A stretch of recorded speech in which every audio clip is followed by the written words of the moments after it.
caught in the act na pakikiapid.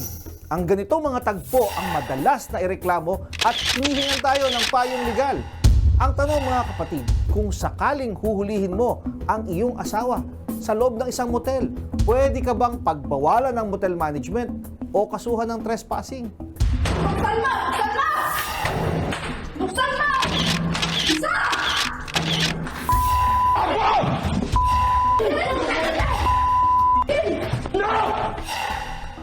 Ang motel ay isang private property.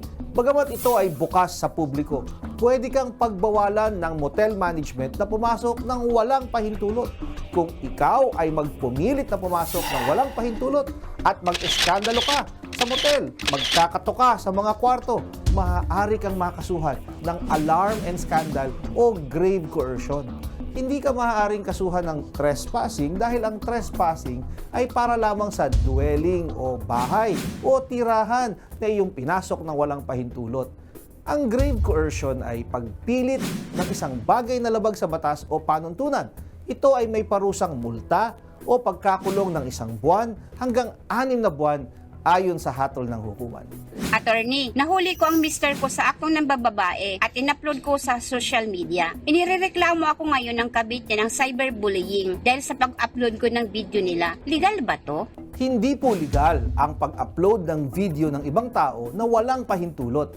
Maaari kang makasuhan ng cyberbullying sa ilalim ng Cybercrime Prevention Act o Republic Act 10175 o paglabag sa Anti-Photo and Video Voyeurism Act of 2009 RA 9995. Labag sa batas na ito ang pag-upload o pagkakalat ng pictures o video na may masiselang bahagi ng tao o anumang gawaing nauukol sa pakikipagtalik o sexual act. Ang parusa sa kasong ito ay pagkakulong ng 3 taon hanggang 7 taon o multa na 100,000 pesos hanggang 500,000 pesos ayon sa hatol ng hukuman. Ito ay paglabag din sa privacy rights ng mga nakunan sa video at kung dahil sa nasabing video ay napahiya o nasira ang reputasyon ng mga tao sa video, maaari ka ding makasuhan ng cyber libel o paninirang puri. Ang parusa sa cyber libel ay multa na 200,000 hanggang 1 milyong piso o pagkakulong ng 6 na taon hanggang 12 taon ayon sa hatol ng hukuman. Kung kayo po ay may nais ikonsulta sa inyong lingkod, i-follow lang ang Facebook page ng Good Morning Kapatid. Mangyaring i-private message po ninyo sa akin ang inyong mga katanungan. Maraming salamat po.